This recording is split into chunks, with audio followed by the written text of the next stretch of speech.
This podcast is part of the Deluxe Edition Network. To find other great shows on the network, head over to deluxeeditionnetwork.com. That's deluxeeditionnetwork.com.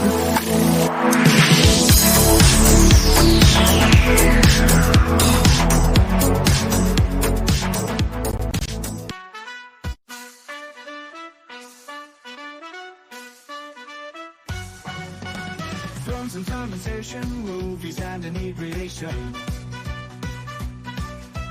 Films and fermentation, comedy mixed with tasty libations. Films and fermentation with Leo, Kevin, and Mike.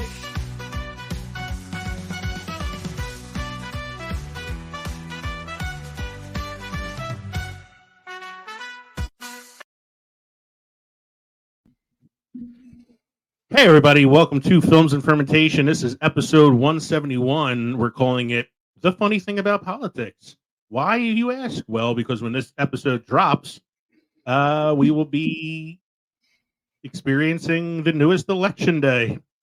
For better or worse. It should be election day, yeah. I think the best part about it is we'll have no more campaign commercials. That's the only thing I'm really looking forward to. That's right. We are Films of Fermentation, a movie and alcohol podcast, the number one pop culture podcast on Good Pods. I'm Leo. I'm Kevin. I'm Mike. We're three friends who like to talk shit about movies while getting shit-faced and sweating while we're doing it. In this episode, we dive right into the murky waters of political satire. We're tackling the films that make us laugh at power, from accidental presidents to bumbling dictators and everything in between. Think of it as a cinematic civics lesson, but with way more laughs and none of the homework. So grab a drink and get ready to laugh at the absurdity of politics. Because in these films, the truth really is stranger than fiction. What do you mean no homework? I thought we were given a test after this. Don't forget to drop us an email at filmsoffermentation@gmail.com. You could send your test answers to that email address. Or visit us at linktree.com/filmsandfermentation to find all of our social media and podcast links. Become part of the Films of Fermentation family by joining us on Patreon or buying our merchandise at teespring.com. You can now text us at 904-867-4466. We will read your text on the air as long as they are appropriate. Or even if they're inappropriate, we'll probably still read it too. So just send us your text messages at 904-867-4466. Gentlemen, what are we drinking this evening? I'll go first. I'm going to let you go first because your drink's going to be the only thing keeping you cool right now. I'll go first. You want to go first? Go ahead, Michael. I was about to expire. Cater to him again. You already made him shut his fan off. Oh, you're smoking it? I'm smoking mine. He's got a smoked old fashioned. I got a smoked old fashioned. I got my wife in the other room. Wife. The other room just went ooh. And I am drinking the Woodford Reserve that I got from my good friend Kevin for my birthday. Oh, So I've got apple good shit. smoke in my Woodford. Which you did the apple? You said the apple. Apple. Nice. Yeah, that's the one I wanted to try.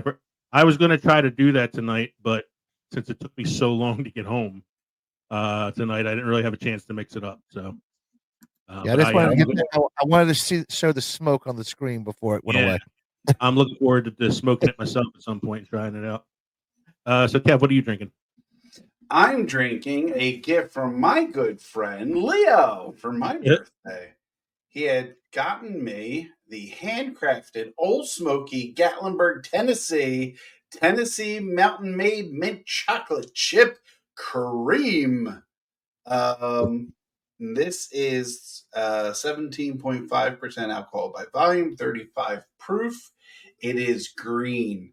And any of my listeners who know me well, and all of my listeners know me well, know that I only like. I think so. You know, they know that my mint chocolate chip has to be green mint chocolate chip. There's a distinct taste difference between white mint or peppermint or whatever, and green mint chocolate chip ice cream or products of any kind. So I'm going to. And I know that too, that you won't have the mint chocolate chip unless it's the green kind. So Exactly. Right. So, gentlemen, when the Amy, grand. Amy and I were shopping and we saw that and we saw it was green, we were like, that is all Kevin. Look at that. It's like green milk and magnesia. That's right. Green Pepto Bismol. It's a,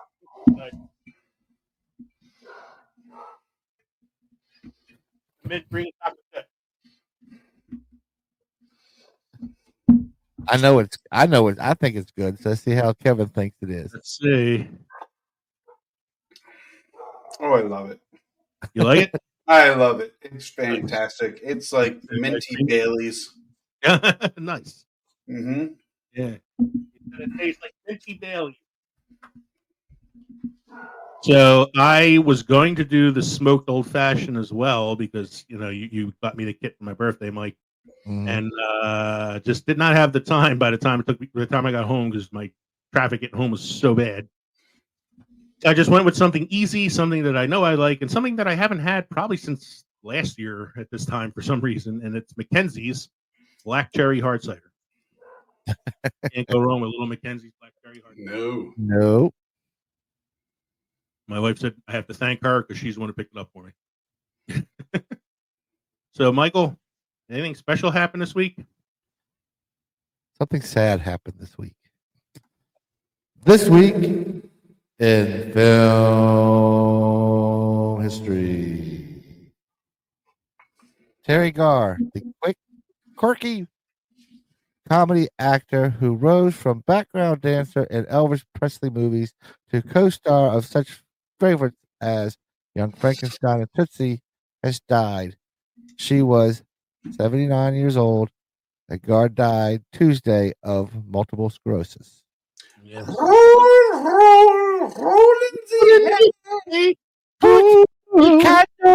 Fuck. What a set of knockers. Oh, I thank you, doctor. We had a wolf. And then we were having a discussion in pre-show that we said she was the last remaining actor of the Young Frankenstein cast who was still alive at the time. But then we were like, well, no, Gene Hackman is still alive. He was in the movie as well, but he was not part of the principal cast. She was the last of the main actors in the film. Yep. And Gene Hackman is hanging on by a thread right now anyway. So the next one you got here is actually kind of sad too. It's the end of an era. No, it's a sad bunch of news. The last blockbuster star located in Bend, Oregon, is set to close on October 31st, 2024, which for us is tomorrow. Yes, this is tomorrow as of our recording. Halloween, the last blockbuster closes. Be kind. Rewind. Yes. Apparently, there's a documentary about it somewhere. There was. I think it's on Netflix, and it's called The Last Blockbuster. I want to say Kevin Smith was like a producer on it or something. I might be wrong about that. Spielberg that, film. Yeah, but it's yes, for those of us who grew up in the 80s and 90s, we were blockbuster kids. That's right. Friday nights. Get yourself some pizza and stop. Kids today would never know the disappointment of going to the blockbuster, wanting the movie, getting there, and there'd be no tapes behind the box. That's right. And then you'd have to go up to the front to see if anybody brought it back, Yes. Or they would go and look for it for you, because some of those. Or the elation you would have if you did have a copy of the thing you were looking for behind it. True. Mm-hmm. Or if you did like I did, you went there on like early on a Monday, you found the movie you wanted, you hid it behind a movie that nobody ever rents. And then you go back a few nights later when you have the money to rent it and find it in your buddy's. Hoping the people don't go back and put things back where they belong. Oh, not the neighborhood I grew up in. Like I said, my blockbuster where I was growing up was brilliant. Mm-hmm. Because it was a two-front store. It was Blockbuster and Papa John. That is. You go in, order your pizza, go get your movie. By the time you got your movies, the pizza was ready. Boom. Yep. Yeah, Very smart. Very smart. not in my neighborhood. We had a laundromat next to my Blockbuster. Is that the one on Oregon? Yeah, no, it was. Oh my God, where was it? 12th and Snyder Avenue. I know it was going to be on Snyder. Snyder Avenue, South Philadelphia. To this day, they talk about the day I drove my car into the front window. It was raining. I was going mighty fast. Hit the brake and hydroplaned. Oopsie. I thought the manager would be mad, but he kept making jokes, which made me feel even worse. He was like, "You always wanted to drive through." What's the next one you got there, Mike? Be kind, reverse. Yeah. Let's see, where was I? In 1938, a radio broadcast of H.G. Wells' The War of the Worlds, narrated by Orson Welles, allegedly caused a mass panic. In which state? All of them. New Jersey and New Jersey. parts of Pennsylvania. Yeah. Well, it was mostly New Jersey, but also like some parts of like New York and PA, but it's mainly in like North Jersey area and like the Pine Barrens area. What do you expect in New Jersey? Yeah. They'll believe anything over there. Yeah, like now looking back on it now, like people feel like the panic part of it was exaggerated. There were people who panicked, but it's not as dire as it was like made out to be. I think a lot of it was like made up to try to increase the popularity of the broadcast. But I used to play this for my students every year on Halloween. I would play the War of the Worlds broadcast and ask them to tell me how you thought people would have thought this was real. Like what about it made it seem real? And it was kind of cool. What's the next one you got there, Mike? 1939, Warner Brothers releases gangster film The Roaring Twenties, directed by Raoul Walsh, starring James Cagney and Humphrey Bogart. Reminiscing about that time.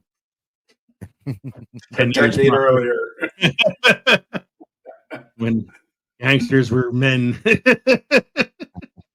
We're going to need flapper costumes, see? Yeah. I've never seen this film. It's a again, like my knowledge of films prior to 1960 is not great.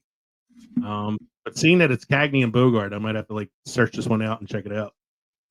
That's the only reason it's on the list. It's Cagney and Bogart. What's the next one you got?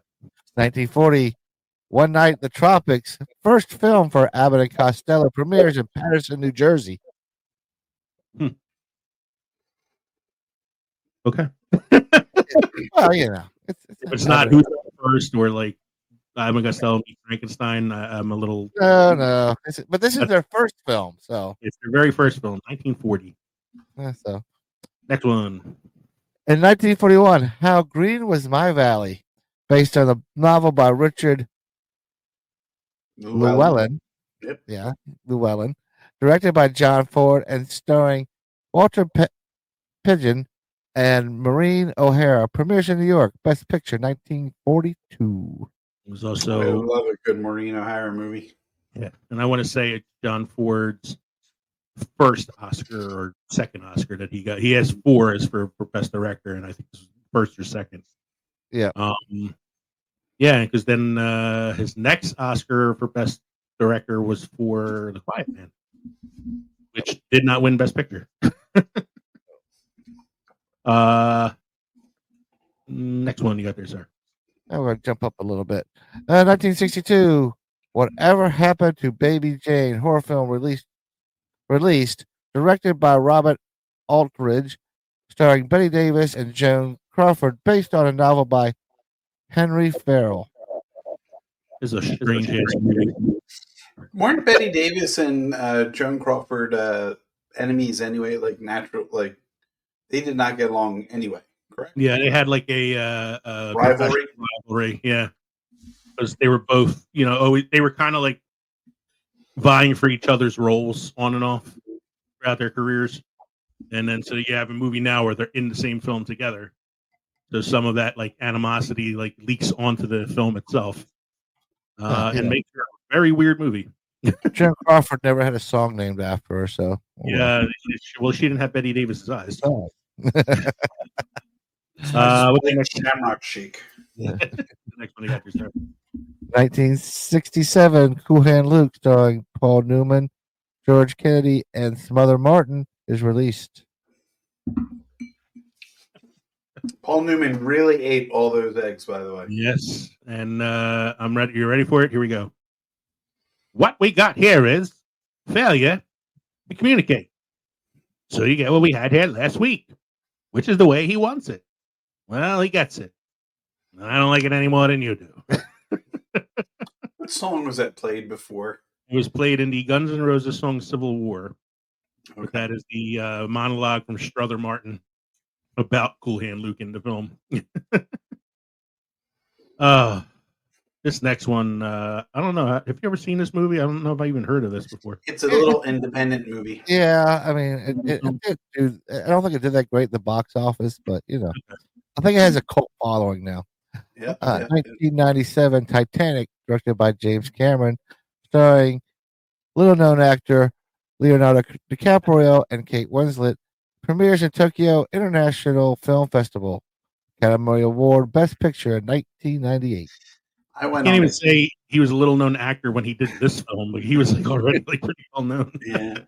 I went on a date in college with it to see this movie. This was the one date where you wanted to do the stretch, put the arm behind. No, it isn't.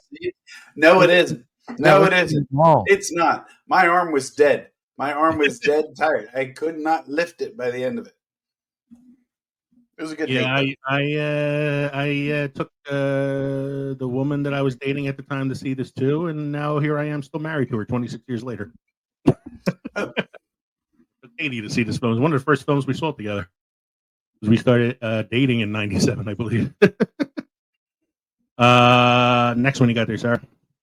In 2008, Quantum of Solace, 22nd James Bond films starring Daniel Craig and Olga Kurylenko.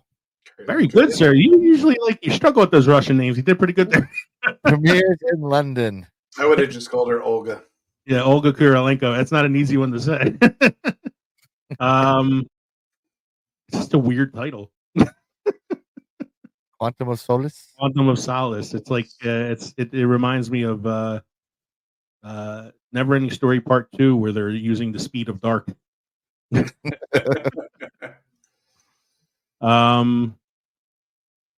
oh man, the last one you got there, sir.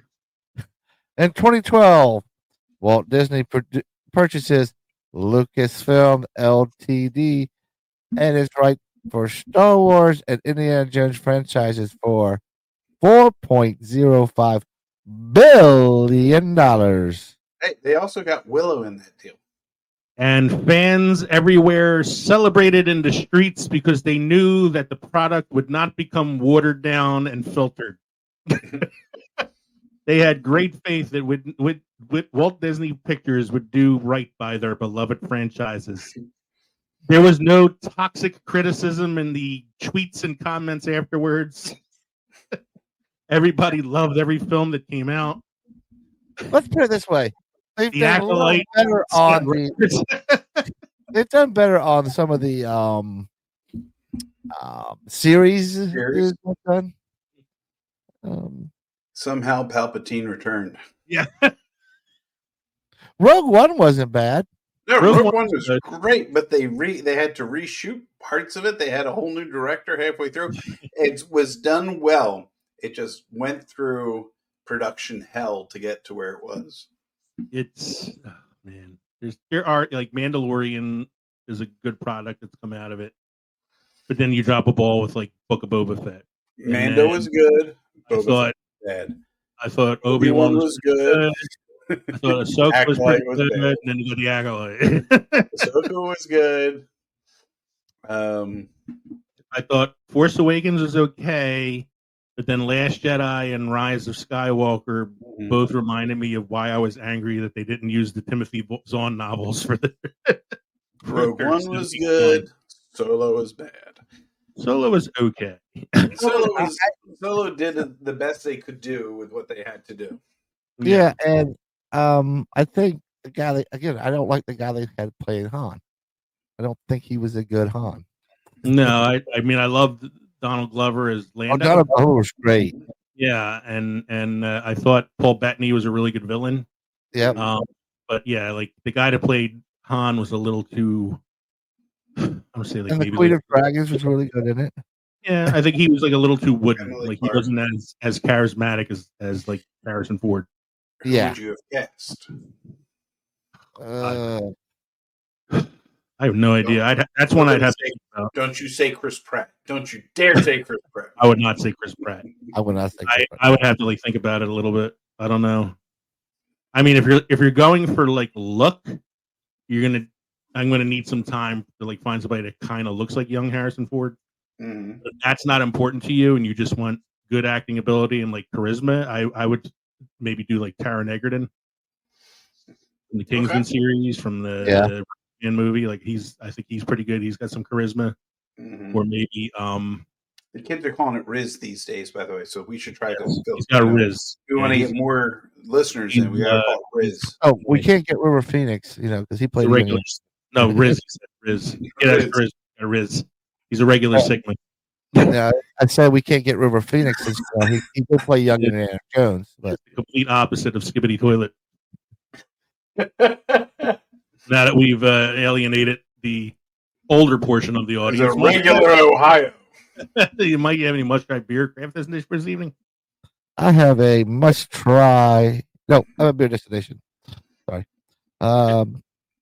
Craft destination, Massachusetts. Some consider Treehouse to be one of the best breweries in the U.S. It's been rave reviewed by publications such as Beer Advocate, Thrillist, the Boston Globe, Forbes, and Untapped. The brewery, founded in 2011, made the decision not to distribute its product, meaning for a long time you can only buy Treehouse beer at the location in Charlton. In the past, this made it a very popular destination. Lines to get in could have you waiting an hour or more. Thankfully, they have now opened locations in Sandwich, on Cape Cod, and Deerfield in western Massachusetts, plus one in Woodstock, Connecticut. Whether or not that helps decrease the wait lines, Treehouse is worth a visit.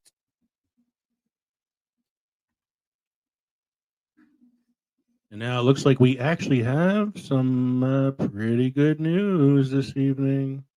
Beer is good! Beer is good! Beer is good!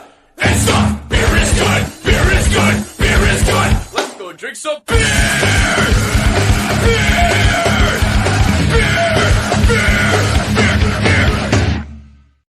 I'm glad you have the lyrics come up on the screen because every time I sing, I forget them. So it's good to see them flash up there. What do you like? Beer is old. Good. Beer is old. No, I usually go, let's go get some whiskey! Whiskey! Well, gentlemen, beer is good, especially when D&D is celebrating its 50th anniversary. Dragon's Milk, which is a New Holland brewing company beer, is releasing a brew for the D&D 50th anniversary. They are out of Holland, Michigan, and New Holland Brewing Company is teaming up with Wizards of the Coast for 2 Dungeons & Dragons inspired products, taking advantage of the game's growing popularity, which was spurred in part by the pandemic. As Wizards of the Coast, a division of Hasbro, celebrates the 50th anniversary of the popular tabletop role-playing game, New Holland is releasing a D20 Brew Bourbon Barrel Aged Stout and an Origin Mead Cask Bourbon Whiskey. Ooh. First released in 1974, Dungeons & Dragons helped fuel the Satanic Panic, NPR reported, but now Wizards of the Coast estimates that it has about 50 million fans. The game got a boost during the pandemic as CNBC reported D&D saw a 33% jump in sales in 2020 over 2019.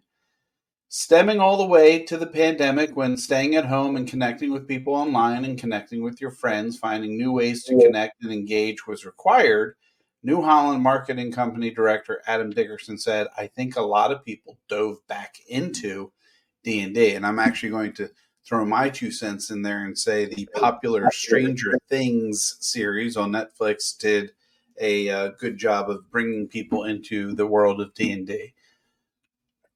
He said it was also pushed by the pop culture embracing fantasy, Dungeons and Dragons, Honor Among Thieves. A movie inspired by the game came out last year. The game was featured in a show, Stranger Things, while D&D video game Baldur's Gate 3, fully released last year, was named the Game of the Year by the Game Developers' Choice Awards. The D20 Brew, named after the game's 20-sided dice, is a 20% ABV beer with a smooth, chocolatey rich taste and a velvety mouthfeel, Dickerson said. It was aged in 2 bourbon barrels for a full year and is one of the highest, if not the highest, ABV brews to come from New Holland Brewing. Beer is brewed with malted barley, yeast, water, hops, Dickerson said. Yeast can only make the alcohol to a certain content as a percentage of volume, and this really reaches some of those limits. So it's really fun to be able to test that and and have a beer that's really unique in that way. New Holland recommends pouring it into a glass and letting it warm up a bit. It's almost like a dessert paired with a beer option, pairing as a beer option, certainly meant to be split with friends and family around a table. Hopefully in the moments of playing a Dungeons and Dragons campaign or around a table with friends and family just telling fun stories. On November 16th, the stout will be released with a gift set option. I know what somebody's getting for Christmas. Coming in a wooden box that converts into a dice tower and a set of dragon milk dice. Nice. When is this coming out? You should be listening to the news there, Michael, November 16th. Wow. To make the origin. We should buy each other one and then just give it to each other for Christmas. To make the origin mead cask bourbon, the team first brewed a mead with Michigan honey before finishing the bourbon in the mead's barrel for several months. It's just a remarkable, rich, really unique bourbon. We're not really aware of hardly any, if any, mead finished bourbons. It will only be available in a gift set, which includes a pour stout design to look like the D&D Red Dragon. The team also has released T-shirts, glassware, hats, and other merchandise that combines the D&D and Dragon's Milk brand. That's the bottle and the pictures there. They're pretty sweet looking. Yeah. Our customers are ecstatic to try this, and we are seeing a lot of new customers who are fans of D&D, Dungeons and Dragons, but maybe aren't aware of Dragon's Milk. It's just an obvious collaboration. He added that the 2 brands have a very similar fan base. Dungeons and Dragons right now is at its peak. It's never been more popular. It's got 50 million fans worldwide, and it's been growing steadily year over year for the last 5 years, ever since the start of the pandemic shutdown. I think people remembered why they loved it so much. They're able to use their imaginations and have really creative shared moments with friends and have a reason to get together and go on their own little adventures together. I don't know what that's like. Do you, gentlemen? I know what that's like because I play D&D with my friends. I play D&D with my friends too. And I run the game for my friends. I have a brand new figure that I made of my guy. Is that the existing guy, or is that the guy that's lost in the ether? It's the guy that I'm currently playing with, but because I did the whole bearskin cape thing, I had my little 3D printed guy recreated to have the bearskin cape and all the other like paraphernalia that I picked up in the last adventure. All right. What's next, sir? You have another one. I do indeed. New beer collaboration aims to aid the West North Carolina breweries battling water crises after Helene. Approximately 1/4 of North Carolina's breweries are located in FEMA-designated disaster areas in the western part of the state. Many of those 120 breweries are still without potable water. There's some breweries that are brewing and are able to open and running and whatever, and that's great, Vince Tercy said.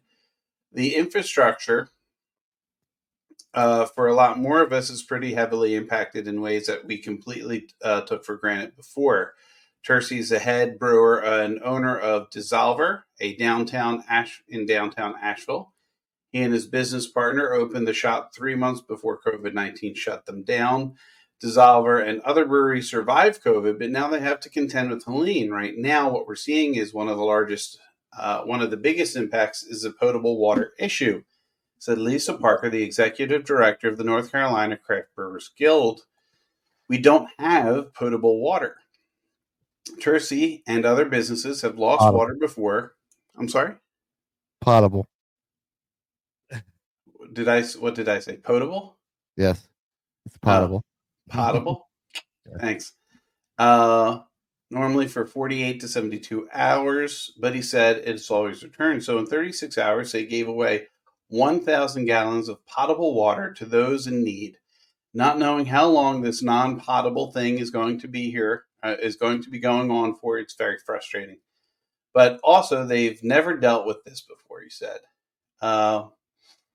But what about the rest of their beer? We realize that if we can't brew and we can't give away any more water, everything just needs to be put on hold. So I very sparingly got a couple of different fermenters that we had in process to a stasis point, so we weren't going to lose any beer. Then once we got non-potable water, we were able to package again, but we were at like a complete standstill for 3 weeks. He delivered beer across North Carolina with other breweries, bought kegs for their taps all over the state. All these bars are like, I want to support Asheville beer. So we're just selling a lot of kegs, which is great because it's a great margin, not a lot of overhead. Also, it's one person filling kegs, so that's kind of tight. Okay. But now they are down to their last 1,500 gallons with no replenishment. So Dissolver put out a recipe, the Higher Calling Collaboration Beer, a hazy IPA that 100 breweries have already committed to brewing and selling. All of the benefits will go to a non-profit with targeted benefits of impacted beer and their staff. We just realized that if we don't survive together, there's not really a home worth coming back to, Tercy said. So that's a little bit of, heartwarming. I know they're probably still struggling down there. Does the article have anything about like where people can send donations or anything? I am sorry, but I will look further into that and give that for you to put on our webpage for people to look up. Because we have a webpage now. Yes, we have. And a fax number if we can find it. Yes. And Morse. And what? Morse code. And Morse code and MySpace. Put it on our Friendster page. Yeah. Last one. So we can smoked old-fashioned smoke signals. Gives a message. Last one. Oh. Go ahead. Professor calculates the optimal glass shape for preserving chill in beer glasses. Claudio Pellegrini, a professor in thermal and fluid sciences at the Federal University of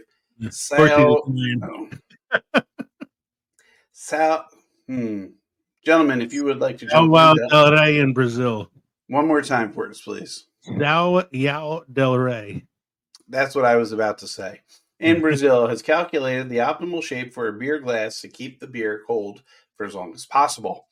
He has written a paper describing his analysis of beer glass shapes and posted it on the ARXIV preprint server. Prior research and a lot of anecdotal evidence suggests that beer consumers prefer their beverages cold, generally as cold as possible. Many such beer drinkers also prefer to consume their beverages from a clear glass. Doing so allows for enjoying the look of the beer as it is being consumed and makes for an easy and tasty consumption. Unfortunately, the two desires represent a conundrum. Drinking from a glass allows the beer to lose its chill very quickly. Because of that, beer glass makers have developed a variety of designs meant to retain as much of the chill as possible for as long as possible. In this new effort, Pellegrini put such designs to the test by calculating the optimal glass design based on physics principles for keeping a beer cold in its drinking glass. In his work, Pellegrini did not include external factors such as the warmth of the hand holding the glass or the types of glass used. Instead, he went for the basics, testing nothing but shape to determine heat transfer rates. To determine such a shape, he began by starting with a simplest model, a glass with a smooth curve fixed around a vertical axis, one with a standard height, radius, and base to top ratio. He also assumed an insulated glass, ensuring that heat loss would occur only out of the top and sides.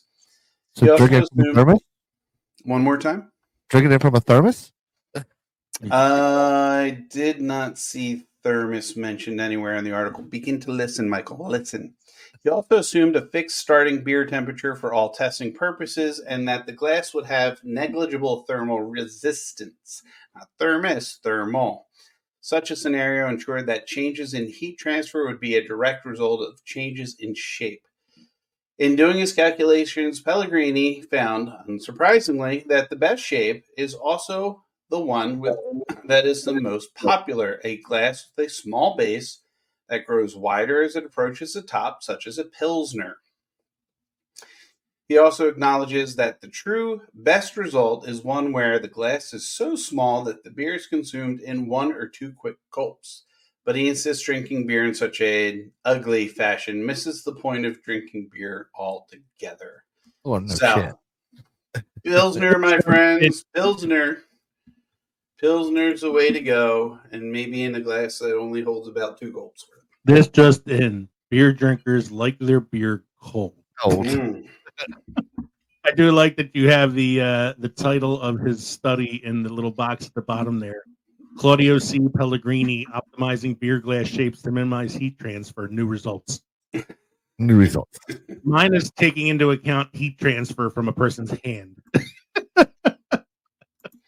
It's science! Science, some important science, finally. My creation is real. All right. We'll be right back after a quick word from Coffee Brothers. I love a good beer, but right now, I could use a good cup of coffee. Have you heard about Coffee Brothers? Oh, yeah. They're that coffee company out of New York, right? Well, they're more like a coffee wizards of New York City. They source these amazing seasonal blends and single origin coffees. It's like a flavor adventure in every cup. And get this, they roast everything in small batches. None of that mass-produced stuff. It's like each bean gets the VIB treatment. VIB? Very important bean. Sounds fancy, but is it worth it? Definitely. Plus, they're a 2-person team. I mean, that's dedication right there. 2 brothers, 1 mission to caffeinate the world. And right now, you can save 10% on your order. I mean, who doesn't love a good discount?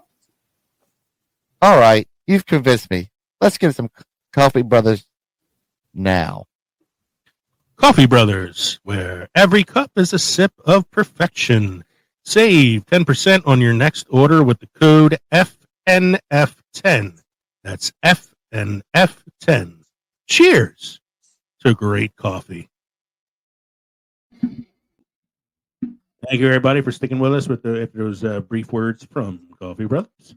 Tonight's main segment, we're calling it The Funny Thing About Politics, because we are looking at some of the best political satires / political comedies in the history of cinema. We're doing a from worst to best list, a top 10 worst to best list, as suggested by IMDb ratings. So this is not our top 10 list.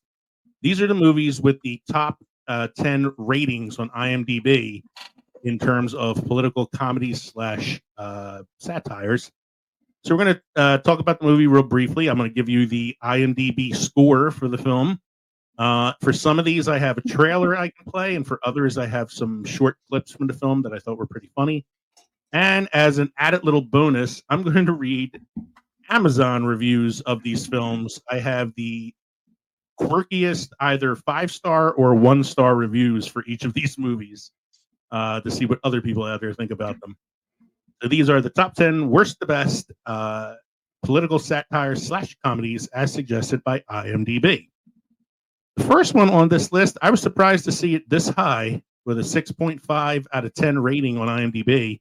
A 2006 comedy that kind of flew under the radar when it came out, but has been kind of gaining a cult popularity recently in the fact that much of what happens in the film seems to be happening right now. The movie is called Idiocracy. Stars Luke Wilson, brother of Wilson, who I think it's like a Rip Van Winkle kind of thing. Like he falls asleep or he gets like frozen or something. And he wakes up in the future, and he wakes up in a society where everybody's IQ is really, really low. And so he ends up being basically the smartest man alive. And it's hard to explain. And if you watch it, it really does feel sort of like prophetic right now, which is very weird. It so is here's funny as hell. It's a pretty funny movie too, especially Terry Crews as President Camacho. Here is a quick trailer for the movie. At the dawn of the 21st century, the Army began a top-secret experiment. Meet Joe Bowers, our first subject for the human hibernation experiment. As you know, this is highly classified. However, if successful, we believe humans can be stored indefinitely. However, the trial run was prone to human error. See you in a year. And Joe slept slightly longer than expected. Half a millennium, to be exact. From Mike Judge, creator of Office Space and Beavis and Butthead. Oh my God! If you were the smartest person in the world... This goes in your mouth. This one goes in your butt. Hang on a second. This one goes in your mouth. And we're stuck with the dumbest people in history. If you have one bucket that holds 2 gallons and another bucket that holds 5 gallons, how many buckets do you have? 2? What would you do? Excuse me, I'm actually supposed to be getting out of prison. You're in the wrong line. I'm the smartest guy in the world? Says who? The IQ test you took in prison. You got the highest score in history. Even smarter than President Camacho. Ladies and gentlemen, the President of America! In the year 2505. We got this guy. He's gonna fix everything. So you smart, huh? The ordinary will be considered extraordinary. I thought your head would be bigger. Idiocracy. For the smartest guy in the world, you're pretty dumb sometimes. The part that made me laugh the most is when the question says, if you have a bucket filled with 2 gallons of water and a bucket filled with 5 gallons of water, how many buckets do you have? And he answers, and then people start hiding their puzzles. Yeah, and people hide the puzzles, they're trying to fit the square into the circle. It really is like a pretty funny movie. And then eventually he discovers there's one other human who's just as smart as him, played by Maya Rudolph. And they become like the 2 people who try to like basically kind of have to like save the world because they are the smartest people. It's funny because it is a movie that's kind of gaining popularity right now because of its seemingly prophetic views on the world. I had heard a rumor, and I'm trying to skim through the trivia to see if it's true or whether or not it's been posted. But when they were producing the movie, they had to try to find or come up with a style of shoe that would be so ridiculous looking, so weird, nobody would ever purchase these things in the future. And what they constructed was essentially the basis for Crocs. Yes. Shoes that they were wearing in the film look much like Crocs. It's funny. So to give you a little bit of further information on this, here is my favorite 5-star review on Amazon.com for Idiocracy. Saxon House Carl on Amazon says, prophetic. Since this movie has been released, we've all had the unfortunate experience of seeing it unfold in real time. This movie was truly prophetic. Here are some examples. private companies buying government agencies, the decline of educational standards, marketing affecting public perception of reality, garbage littering the streets, people having increasingly poor communication skills. It's a good movie, but really sad how it's coming true in reality. Brando, it's what plants crave. There's another scene that makes me laugh in that film is he sees a billboard and it's like something like use such and such product, and if you don't, fuck you. So yeah, Idiocracy, number 10 on the list, 6.5. I feel like if this was like 5 years ago that we did this, it might not have made the top 10. Probably not. It's kind of like gaining popularity a little bit. The next one, so I did some research on Ranker and a couple other sites in determining what movies fall under the category of satire comedy for politics. And I don't know if I consider this one like a comedy or like a satire, but it came up on a bunch of different lists. And based on its IMDb rating, it came in ninth place. And that's 1995's The American President with Michael Douglas, Martin Sheen, and Annette Bening. So, Aaron Sorkin production. It's an Aaron Sorkin production. It's 6.8 on IMDb, which I actually think is kind of low. I thought it'd be a little higher. Yeah. But at the same time, I think it's kind of weird that this is. I mean, would you consider it a comedy? I wouldn't. I would say it's got funny parts, but I wouldn't consider it a comedy. It's more, label it at most a rom-com, right? Because the romantic angle is pretty much the big thing. It's a single president or a widower president who gets involved with a political, not a rival, political, somebody involved. She's a lobbyist. Lobbyist. Yeah. Mm-hmm. But that'd be like saying, the other stuff that he did, like West Wing was a comedy show, and it wasn't. Yeah. It's the same guy that created the It's West Wing. the same dramatic and the way you can tell by the way the words are, the way people talk is different. Aaron Sorkin. Yeah. I think some of the funniest stuff in the film comes from the interactions that he has with Michael J. Fox, who plays his speechwriter. Yes. And some of like the stress that he's under trying to come up with things for him to say. And I think, if you're going to look at it as anything, it's kind of like a romantic comedy. Mm-hmm. I think the closest it comes to anything satirical is the fact that he's dating a lobbyist while president, which kind of looks like bias, from that perspective, since she's trying to get his vote on certain things. And then you have the Richard Dreyfuss character as the rival for the presidency, using his situation as a single father, dating this woman, turning it living in sin in the White House as he was putting it, to kind of like bring him down, making it more personal than political. Yeah. So the scene that I pulled up for this one, I didn't do a trailer. Was probably the most famous scene from the film, which is his State of the Union address at the very end of the film. And like you said, Mike, you can hear the Aaron Sorkin dialogue in this. Yes. For the last couple of months, Senator Rumson has suggested that being president of this country was to a certain extent about character. And although I have not been willing to engage in his attacks on me, I've been here 3 years and 3 days. And I can tell you without hesitation, being president of this country is entirely about character. For the record, yes, I am a card-carrying member of the ACLU, but the more important question is, why aren't you, Bob? Now, this is an organization whose sole purpose is to defend the Bill of Rights, so it naturally begs the question, why would a senator, his party's most powerful spokesman, and a candidate for president choose to reject upholding the Constitution?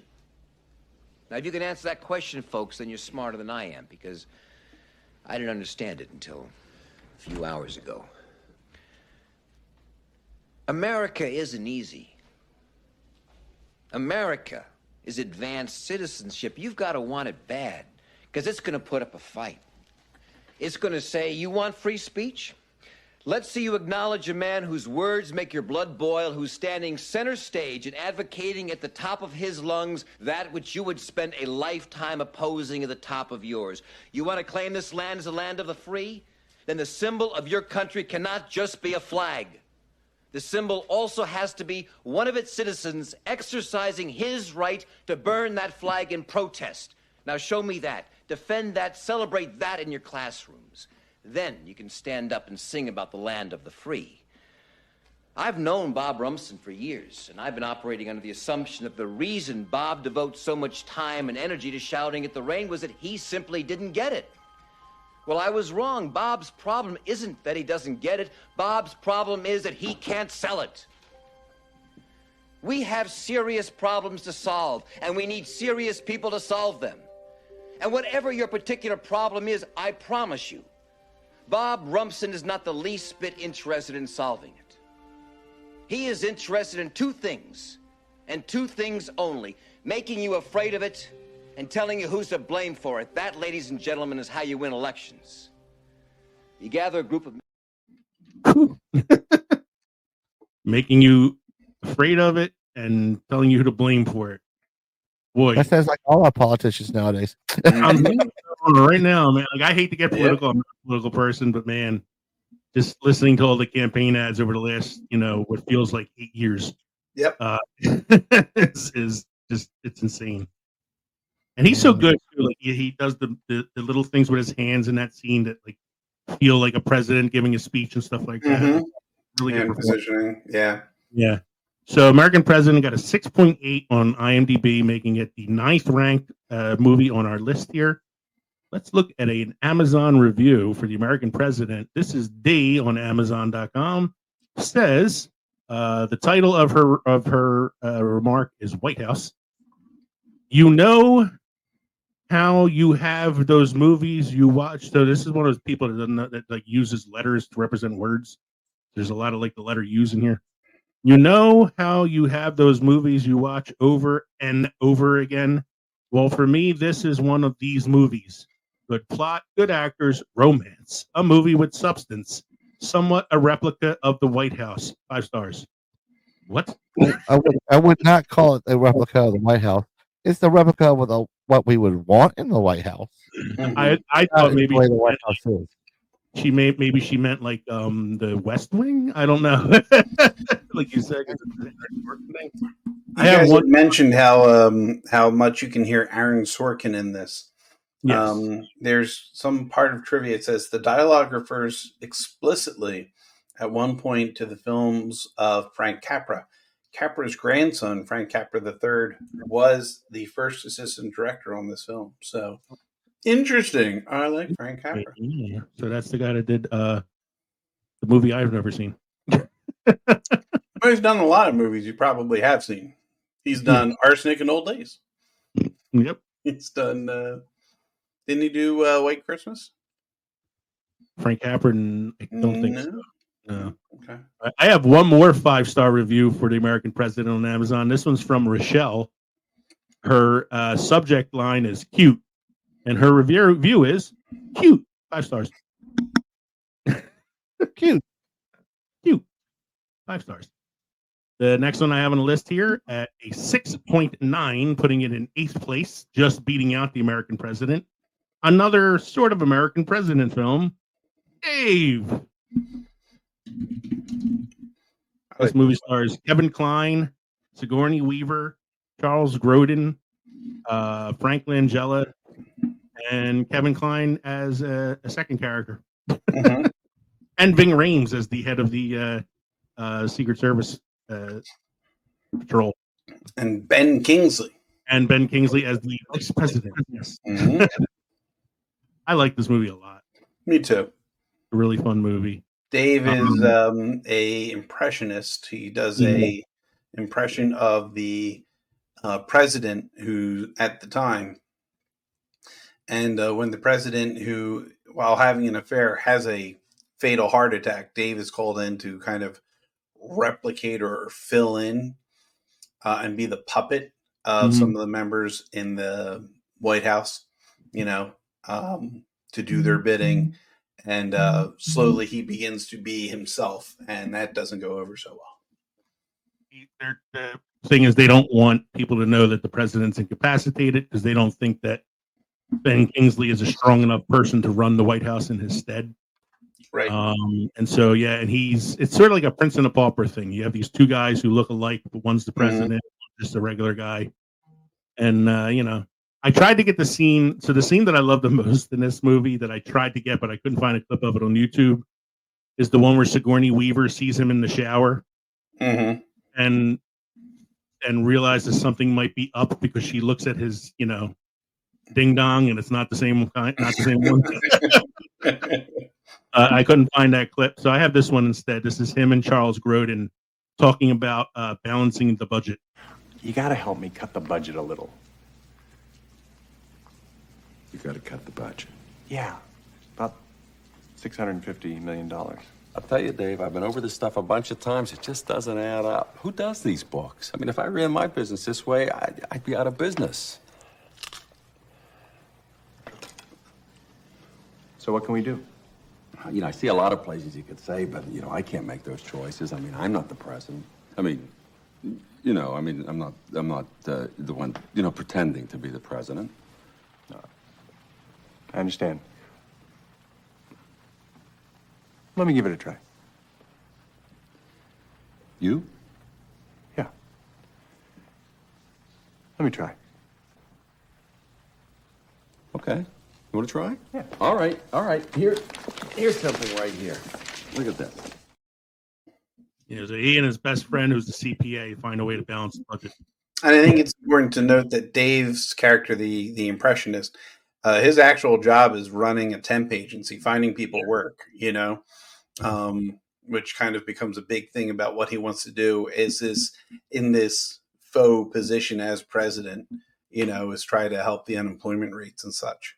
Because I think it's also something that Sigourney Weaver's character as the first lady is in charge of too, is trying to create jobs or something like she's heavily involved in, and so that's how they end up kind of falling in love with each other because Great movie. I haven't seen this. Yeah, it's a very good movie. I watched it even a while. I have to revisit this at some point. I'm going to assume, I don't know, probably when you assume you make an ass out of you and me. Actually, I'm not going to move on from Dave yet because I hadn't read my Amazon review for it yet. Mike, have you seen Dave? I've seen parts of it. Seen parts of it. You should watch it. I think you'd like it. I think I know Adrian would love it. I think it's a Kirk kind of movie. 5-star review on Amazon.com from Rummy S. Hit the nail on the head. This story depicts politics the way it should be, in quotes. We think of how our country would be so much more trusting of each other if political candidates ran for offices in order to actually help and serve the people and not themselves and not for money and power. The land of the brave and of the free could be much more of a reality. Read the inscription on the Statue of Liberty. 5 stars. People took that movie a little too seriously. It's a comedy, folks. Relax. Relax a little bit. Jeez.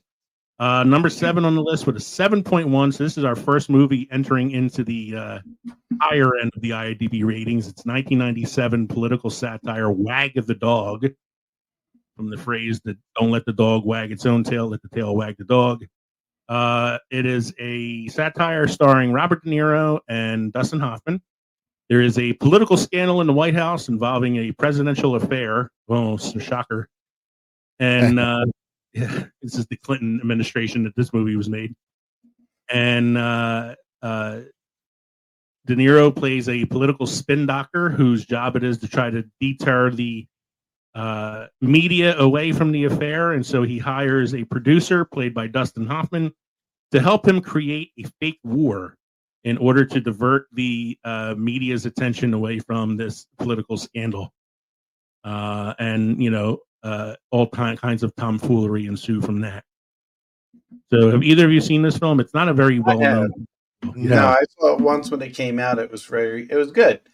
Had some big names: Dustin Hoffman, Woody Harrelson, Robert De Niro, Anne Heche at the time, Dennis Leary. Kirsten Dunst, and William H. Macy. And it kind of reminded me a little bit of, I was going to say Fargo. It's not Fargo. Argo? Is that the right one? Where Okay. it's, Yeah, because they had to make a movie to, make up a movie to be able to get out political prisoner or embassy officials. I do remember this a little bit. Yeah, it was interesting. It's yeah, so like Argo, and I mean Argo was based on a real event. Mm-hmm. Even though it was a little fabricated here and there, it's actually based on like an actual event. This is more kind of stems from the whole Monica Lewinsky thing, but let's make is a fictional tale. Basically about how untrustworthy the government can be. So the clip I have here is one that I always get a kick out of when I see it. It's Kirsten Dunst plays an actress who's hired to play a person like a refugee who's feeling the effects of this war in her country. Mm-hmm. And she is currently filming against the blue screen where they're adding in the elements of the war behind her, including a really funny part where they have to cut out. I'm not gonna. We'll show the clip and you'll see what I'm talking about because it's kind of interesting. You get to see the production crew trying to add the special effects in to create the war behind her. Okay, good. Put the village behind her.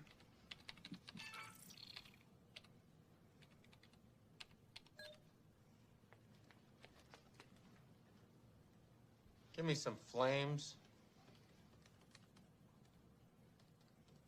How about some screaming? Screaming's good. Some sound of screaming. Okay, we're gonna do it again, sweetie. What's her name? Stacy? Tracy. Tracy. One more time, Tracy. You're doing fine. Look at that girl. Doesn't she look Albanian? Looks like she was born and raised in Albania. Mm-hmm.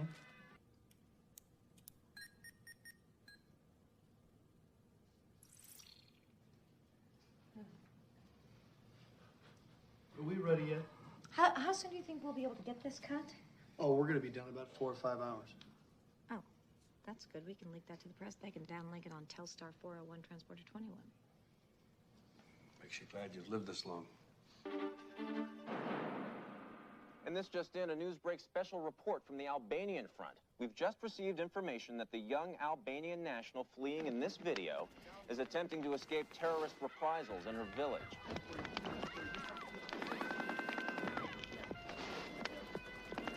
America has seldom witnessed a more poignant picture of the human race than that which armed Fantastic. Great. That was good. They used the same process with the last Schwarzenegger movie. Fantastic. Isn't that amazing how they do that? The Schwarzenegger movie in question is The Last Action Hero. I love how they take out the Tostitos bag she's carrying and put a cat. So yeah, very, very interesting film. Very much a satire at how the government lies to you to cover up, their own sins. It has a 7.1 on IMDb, which is one of the higher end ratings we have on here. And I have 2 Amazon reviews for this because I have a 1-star and a 5-star because I thought they were kind of funny and how opposite they are. This is the 1-star review from Sailor Pete on Amazon. Never support De Niro if he's profiting. Love the context of the film, but I hope De Niro didn't profit a penny from my rental. The mere possibility is that Marxist son of a bitch might make 1 cent off my rental detracts from my total enjoyment of the film. That's hilarious. 1 star. Well, he really does not like the film, didn't like the actor, liked the film. Like the film, don't like De Niro. Because De Niro is responsible for the film. Here is from Amour. This is a 5-star review. The subject line is "Wow," and her review. Wow.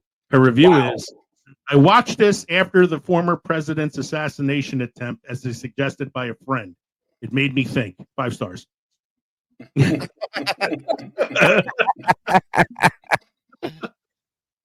I just thought this was so much better to hear what other people had to say about these films.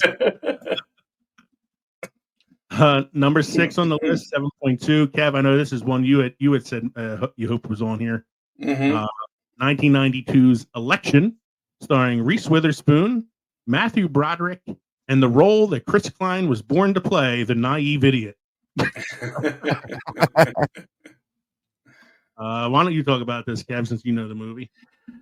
So Reese Witherspoon plays a overachieving student who is running for student government. I believe student government is being run, as it is in most schools, by a teacher played by Matthew Broderick, who doesn't quite fall for the or like the overachieving student. You know, she always seems to be one-upping or trying to put others down, and he works during the race, the student government race.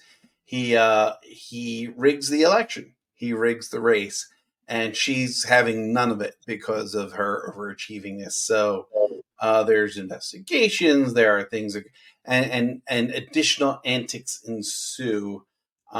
This is tough to watch. At certain points, it's a little creepy. You know, it's so like she's running unopposed at the beginning, and so he hates her so much, and he recruits Chris Klein to run against her, hoping that he would have the popularity vote because he's like a football player or whatever. But he's not very bright and a little dim-witted and all that, and so there's a lot of like backstabbing. I think at one point he like throws out some of the votes, Matthew Broderick, in order to try to hide all the votes and all. And it takes the backstabbing of like a full-scale political election and puts it into a high school setting. So it's like normal elections now. Yeah, that's what I said. Yeah, and I said it's weird because Matthew Broderick went from being the rebellious teenager to being sort of the Ed Rooney character in this film. Yeah, I didn't even think about that comparison. Yeah. Yes, he's trying to get back to Steven. So I have a trailer for this. So why don't I play the trailer real quick?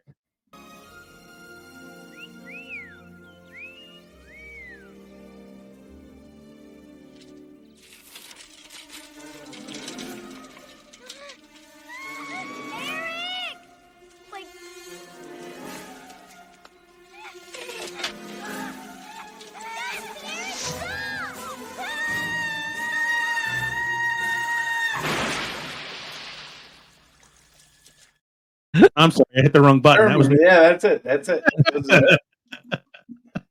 You love that Mac and Me trailer, don't you? Trailer, so I can Paul Rudd you anytime I feel like. Here's the trailer for Election. If you're one of the millions of Americans who still believes that honesty, integrity, and fidelity are the cornerstones of our democracy, we suggest you wait for another preview before getting your popcorn. In the nation's capital, a new leader has found a place in the halls of power. But her story began in the halls of high school. We'll move on now to the presidential race with 3 candidates running. The first is Tracy Flick. One thing that's important to know about me is that I'm an only child.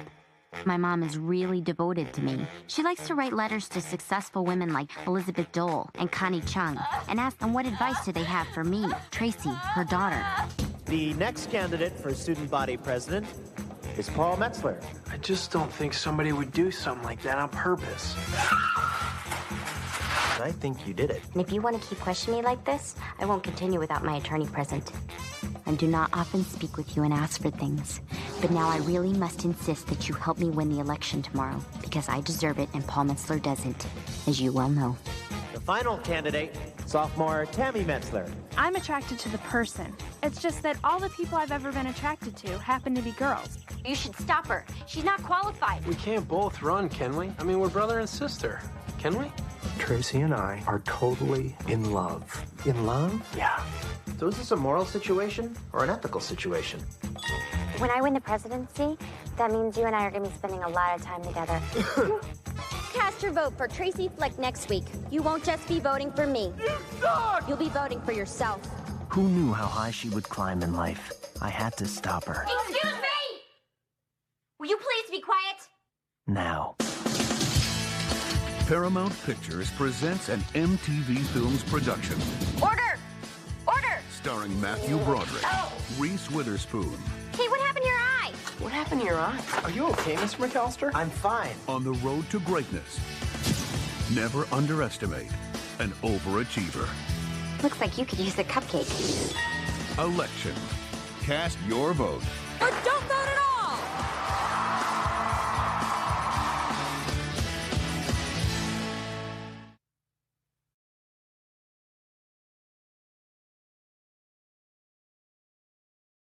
Different role for Witherspoon. You don't see her playing a sort of a catty character like that. They had originally cast Thora Birch, but she left on the third day of filming due to creative differences with the director.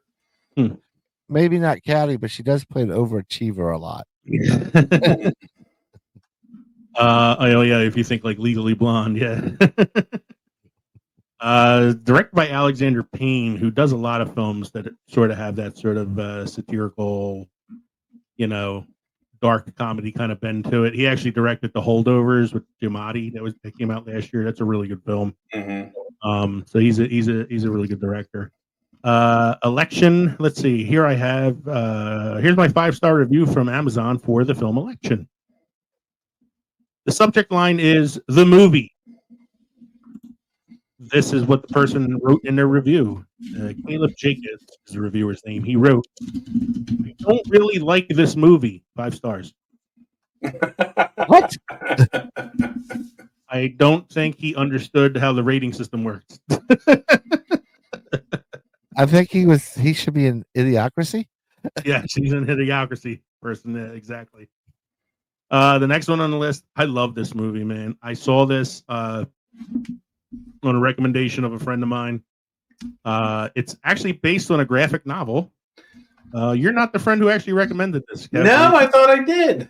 This is somebody I work with recommended this to me, and then I had told you I'd watched it, and you were like, "Oh yeah, I love that movie." So like, okay. We both knew about it from that. Maybe I heard it from that friend that you work with too. Yeah, maybe, I don't know. Maybe. So number 5 on the list, 7.3 rating on IMDb, is The Death of Stalin from 2017. Probably one of the best satires I've seen in the last 10 years. It is really funny. It's based on a graphic novel. It takes the political intrigue behind the scenes after Joe Stalin's death and how all of his ministers are now fighting and backstabbing each other to try to take over the role of, the supreme leader of Russia. It stars Steve Buscemi. Oh my God, Mark Strong that's in it. I got to look up the IMDb because I'm like drawing a blank on some of the actors' names. Hold on. Mm-hmm. Death of Stalin. Smoochie. Oh, sorry. Yeah. So it stars Steve Buscemi as Nikita Khrushchev, Simon Beale, Jeffrey Tambor. That's the actor I couldn't remember earlier. Oh, look, Olga Korolenko is in the film. Patty Considine, who was in House of the Dragon. Michael Palin from Python, he's in it. Andrea Riseborough is so Olga Kurylenko and Andrea Riseborough were both also in Oblivion with Tom Cruise. Yes. I just saw that now. It's very interesting. And where is he at? Is it the guy that played Lucius Malfoy? Oh, that's Jason Isaacs. Jason Isaacs, yeah. He plays the secretary. He's like the leader of the Russian army in the film. He's fucking hilarious. He is so funny in this movie. The funniest thing about him is that the first time he shows up on the scene, his jacket is just dripping in like medals and awards. Mm-hmm. Like comically large over numbers. The top. Yeah.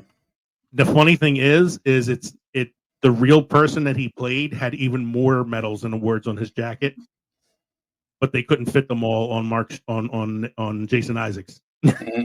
So they had to like cut down on a few of them, even though the real person was even more like over the top.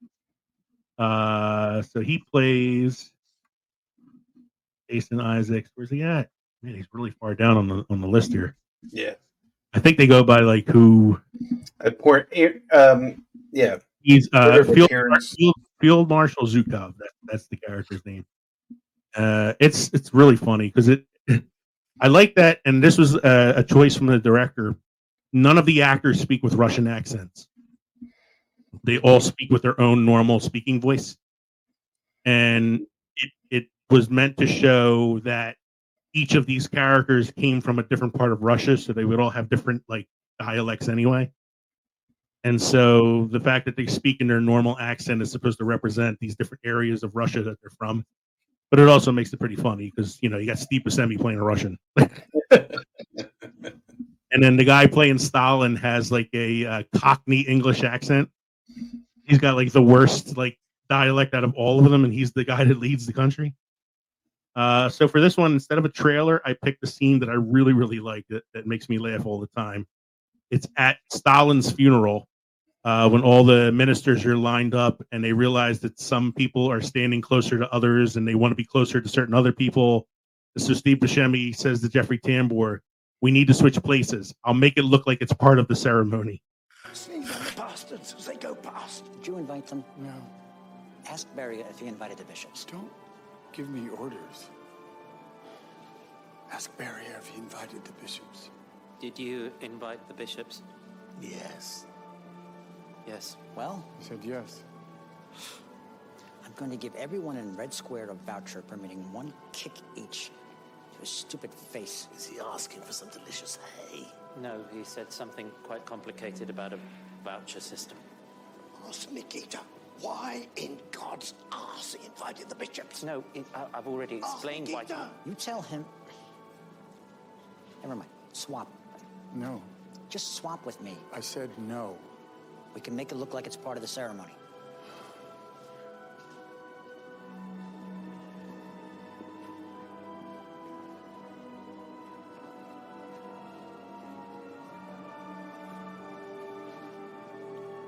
What the fuck are you doing?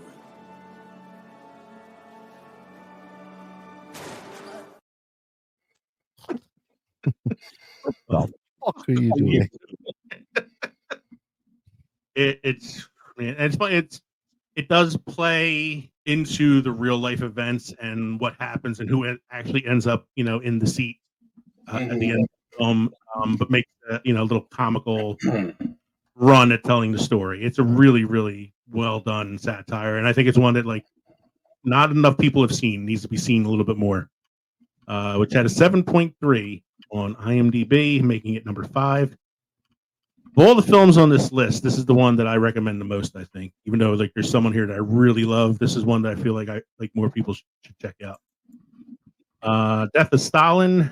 Jeff East on Amazon gave it 5 out of 5 stars, calling it funny. His description is this: semi-accurate. Mad how these characters silly, even though they were responsible for countless deaths. Casting was fantastic, 5 stars. He's mad at how they turned it into a comedy. We gave it 5 stars anyway. Sir, that is why it's called a political satire. It's supposed to be funny.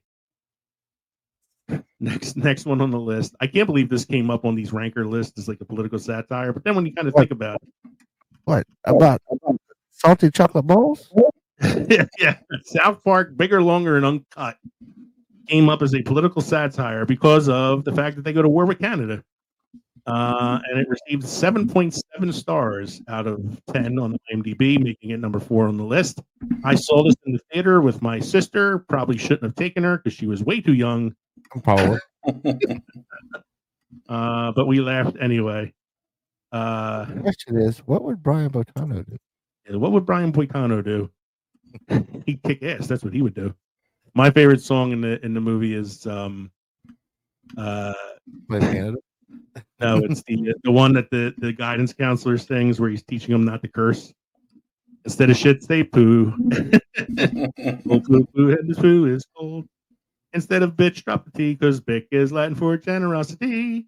Don't say fuck anymore, because fuck is the worst word that you can say. Fuck is the worst word that you can say. You shouldn't say fuck. No, you shouldn't say fuck. Fuck no. Or the Disney style song that Satan sings about wanting to be on Earth. Yeah. I don't remember what scene I picked for this. Oh, whatever it is, it's probably funny. So let's check out and see what this scene is. Once upon a time, a man drew a little mouse. Okay, it's the trailer. It's the trailer. Here we go. Once upon a time, a man drew a little mouse. And his animated vision enchanted children of all ages. This summer, that man will be spinning in his grave. Oh my God, why? Paramount Pictures and Warner Brothers present Dude, sweet. South Park, This is gonna be the best movie ever. Yay! invading Eric, did you just say the F word? Did he say the S word? Young man, did you just say the Q word? We have to get you children off of foul language. your theater. The machinery of the V-chip emits a small shock of electricity whenever an obscenity is uttered. This summer, You're late, Cartman. I had to ride my back here. My behind is killing me. You're behind? I have to stay behind because I get shocked if I say. Kyle Broslovsky, This is sweet. Stan Marsh, Where do they come up with this stuff? Eric Cartman, That movie has warped my fragile little mind. Kenny McCormick, Chef, Have you ever heard of the Emancipation Proclamation? I don't listen to hip-hop. Satan, Sex the only thing that matters to you. I love you. and Big Gay Al. You big sillies! On June 30th, Throw the switch, Mr. Garrison. Hey, I'm supposed to be anonymous. it's not just another day in the park. Son, we accidentally replaced your heart with a baked potato. You have about 3 seconds to live. South Park, bigger, longer, and uncut. Tell him we'll have punch and pie. We're not gonna have punch and pie. My bill will come if they think we have punch and pie. Ooh. We've got to see this movie, dude. Holy shit, I forgot about Big Gay L. I saw this in theaters with my brother, and I think we were too young for it too. I forgot about the shocking part. They're like, oh yeah, he liked the emperor at the end. Yeah, he's a motherfucker.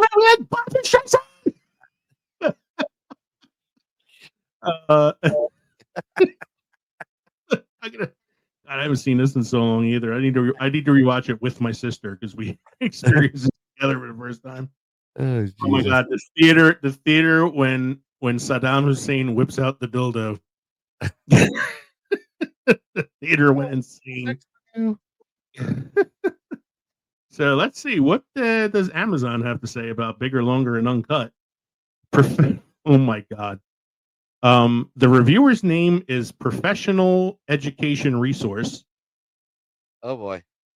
His title is South Park, the greatest social commentary since Bambi, or perhaps Debbie Does Dallas. His review is must add Wednesday Addams to the cast as a permanent psychic babe. First Fen to sport the South Park stiletto thong, 5 stars. I don't know what any of that fucking means. Nope. And that was the best one I can find. Wow. I have a second one for this one. Zoker12 gave it 4 stars out of 5. Love this movie. I had to remove a star because it arrived 2 days late. 4 stars. That's not the movie's fault. That's Blockbuster's fault. That's what you get for trying to rent it from Blockbuster, and they don't exist anymore. Yeah. No, it still exists until tomorrow. Yeah. The next one on the list is Duck Soup from 1933. So it's funny, the top 3 on our list are all the oldest films on the list. This is the oldest, 1933 Duck Soup, 7.7 out of 10 on IMDb, starring the Marx Brothers. I love this movie. Rufus T. Firefly, played by Groucho Marx. He is the leader of this small country called Fredonia, and they are on the verge of war with another country. And, you know, what happens when you have the Marx Brothers in charge of a country that's about to go to war? This happens. This is one of the films I show in film appreciation, and I believe I'm the only one that appreciates it. Yeah, I was going to say, I'm sure the kids love this. It's in black and white. So I have 2 clips from this because I couldn't decide on which one I wanted to do. So the first one I have here is probably the most famous scene in the film. You'll know when I show you what it is.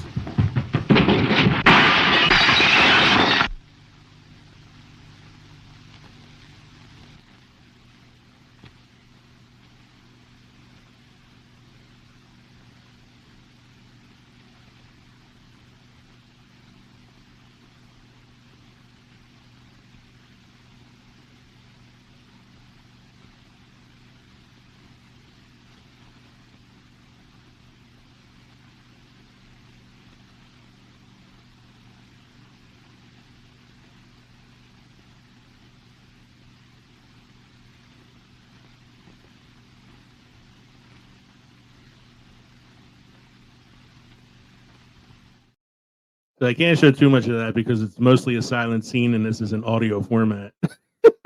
Yeah, we kind of. There's Groucho Marx and Harpo Marx doing their mirror routine where they're copying each other's moves. Harpo cleaned that broken glass up pretty darn quickly. Yeah, he cleaned that glass up really quick, and I'd have to say that scene is 3 minutes and 18 seconds long in total. That is a long time to have to produce, the comedy in that film. Yeah. And here's my other favorite scene. This is when they're actually at war and he's calling for help over the radio.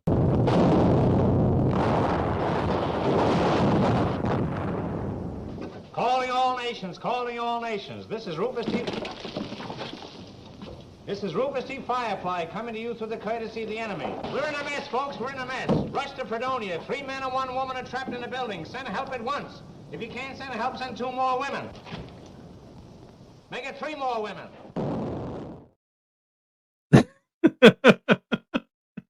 3 men and 1 woman trapped. Please send help and send 2 more women. 3 more women. Send 3 more women. Let's see what we got on Amazon here for Duck Soup. Devin wrote Harpo and Groucho. Hee hee ha ha. Big scissors and hats. I watched this as a little kid and it was hilarious. But as an adult, there is a man and a woman and a horse and a post-coital shot. Didn't pick that one up. 5 stars. I now have to rewatch Duck Soup because I don't remember the post-coital scene with the horse. The second one on our list is the first one on the list to reach the 8 mark on IMDb. This is an 8.3 out of 10. A movie that we have talked about before, especially in our James Earl Jones episode, Dr. Strangelove, or How I Learned to Stop Worrying and Love the Bomb. Please don't show the trailer for this. It's a horrible trailer. I am not going to show the trailer. What I'm going to show for this is probably the most famous scene in the film. Try BA6543 Moscow. Yes, sir. You would never have found him through his office, Mr. President. Our premier is a man of the people, but he is also a man, if you follow my meaning. What did you say? I said Premier Kissoff is a degenerate atheist. Mr. President, I formally request that you have this ignorant brute. I'm sorry. Mr. President, I think they're trying the number.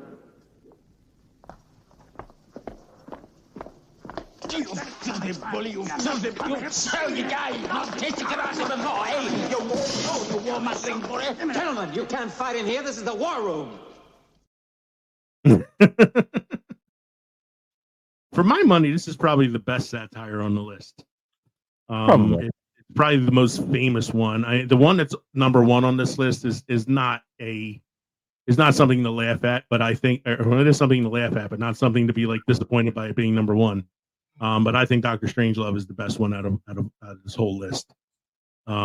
Million stars in it. Stanley Kubrick movie, classic. Peter Sellers playing 3 different roles in the film.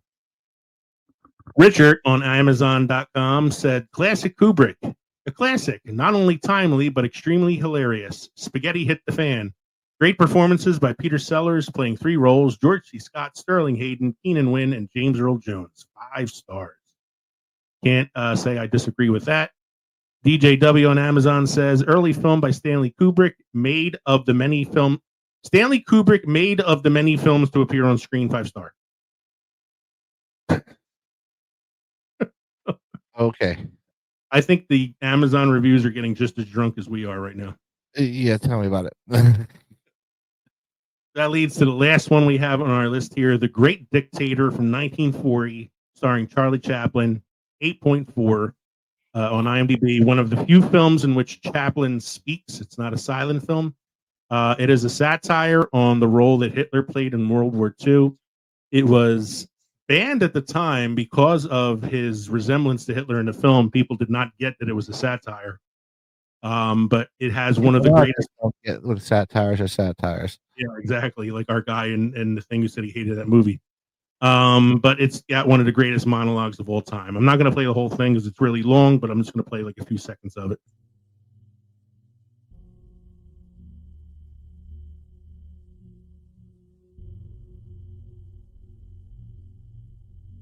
I'm sorry, but I don't want to be an emperor.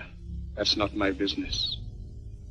I don't want to rule or conquer anyone. I should like to help everyone if possible. Jew, Gentile, black man, white. We all want to help one another. Human beings are like that. We want to live by each other's happiness, not by each other's misery. We don't want to hate and despise one another. In this world, there's room for everyone, and the good earth is rich and can provide for everyone. The way of life can be free and beautiful, but we have lost the way. Greed. It's weird hearing him speak because you don't expect him to have such a deep voice. Right. No, that's like he's articulate. Like, yeah, very articulate, and it's hard to listen to that particular clip. I had a hard time finding it. That one has music in the background that's not part of the film. It was somebody added it in, so it was kind of hiding it a little bit. But yeah, it's a great speech, great movie. I think it's deserving of number one on the list. Although for my money, I think Strangelove is number one. But it's only by a tenth of a point that it beat it out, 8.4 to 8.3. So, The Great Dictator, Jennifer Worley on Amazon says, resemblance to Hitler is purely coincidental. No, it's not. Many advised Chaplin not to make the film for fear of censorship issues, but he went forward with it anyway. Not only was he told it would run into censorship issues with Nazi-occupied countries, but oddly in Britain and the U.S. as well. Even after these warnings, Chaplin went ahead with the film, which ended up being a wild success. And therefore has landed at number one on our list. So once again, number 10 was Idiocracy with a 6.5, American President with a 6.8, Dave with a 6.9, Wag the Dog with a 7.1, Election with a 7.2, Death of Stalin 7.3, South Park and Duck Soup both had a 7.7. Dr. Strangelove 8.3, and narrowly beating it out, number one on our list of political satire films, The Great Dictator with an 8.4. Now, I have a bonus one for you guys. I didn't put this on the list because it's not a particularly great film. It's not anywhere near the ratings on IMDb that these films are, but it has a scene that I think is one of the funniest scenes I've ever watched in a film. The movie's called The Campaign. It stars Zach Galifianakis and Mike's favorite actor, Will Ferrell, as rivals in a small town who are running for mayor. Will Ferrell is the seated mayor at this time. Zach Galifianakis is this like unknown who's running against him. And this scene is Galifianakis having dinner with his family, his wife and his two sons. And he says to them, listen, there's going to be a lot of attention paid on us right now because of this election. Some people are going to be digging into our secrets. So it's better we just lay our secrets out on the table now and not hide anything from ourselves. Oh, boy. And what he gets is confessions from his wife and kids that he didn't expect to get. Wasn't the nicest thing. Just got a call from Cam Brady saying that he invited me to something called a civility brunch. Oh. Which I think is just a chance for us to share a meal together and talk about the campaign and its issues and make sure that everything's going to be civil, you know? That's a lovely idea, Marty. We're all so proud of you. I knew one day your dad would realize your true potential. Boys, put down your utensils. I want to talk to you about something real quick. I wanted to take this time to say that we're going to be under a lot of media scrutiny. So if there's anything that you want to talk about, any kind of secrets or stories or fibs, now's the time to put it on the table, okay? And if you tell me and your mom, we're not going to be mad. I said the Lord's name in vain at school. Mm-hmm.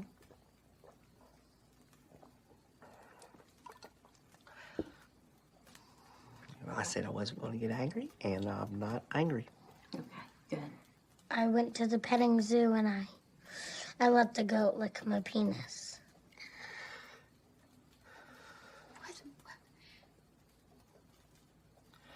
No, that Now, honey, you promised you wouldn't get mad, okay? They're being honest.